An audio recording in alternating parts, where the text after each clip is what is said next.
मुंबई गोवा महामार्गावरचा भोसते घाट आता सुरक्षित करण्याचा निर्णय शासनाने घेतलेला आहे। अपघात प्रवण आणि प्रशासनाने ब्लॅक स्पॉट म्हणून घोषित केलेल्या या भोसते घाटातील धोकादायक वळणाचं रुंदीकरण आता सुरू झालेलं आहे आणि सार्वजनिक बांधकाम विभागाने यासाठी तब्बल 55 कोटींचा निधी मंजूर केलाय। दिवाळीपर्यंत हे काम पूर्ण करण्याचं नियोजन करण्यात आलंय। याचा थेट घटनास्थळावरून आढावा घेतलेला आहे आमचे प्रतिनिधी चंद्रकांत बनकर यांनी। पाहूयात। मुंबई गोवा महामार्गावरील सर्वात अपघात प्रवण क्षेत्र म्हणून ज्या घाटाकडे बघितलं जातं तो भोसते घाट। हे या भोसते घाटाचं अवघड वळण आहे आणि एकमेव मुंबई गोवा महामार्गावरील एकमेव अपघात प्रवण क्षेत्र हे घाट आहे। तीव्र उतार आणि अवघड वळण यामुळे आतापर्यंत 100हून अधिक अपघात या ठिकाणी झालेले आहेत।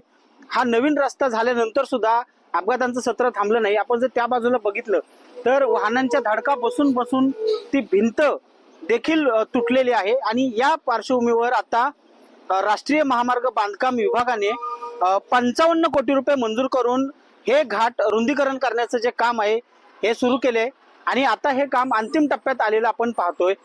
साधारण 2 ते 3 महिन्यामध्ये दिवाळीच्या दरम्यान या घाटाचं पूर्णपणे रुंदीकरण जे आहे हे पूर्ण होईल आणि एकमेव हा जो ब्लँक स्पॉट म्हणून ज्या घाटाकडे पाहिलं जात होतं या घाटामध्ये आता अपघातांचं प्रमाण कमी होईल।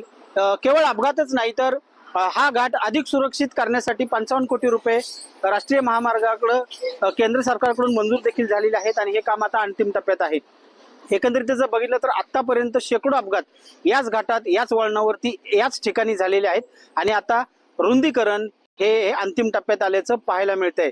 जेणेकरून आता अपघात तर होणार नाहीच मात्र जीवित हानी देखील होणार नाही आणि हा घाट लँडस्लायडिंगमुळे किंवा अन्य काही कारणामुळे हा घाट आता पूर्णपणे सुरक्षित राहील। चंद्रकांत बनकर, न्यूज 18 मराठी, खेड, रत्नागिरी।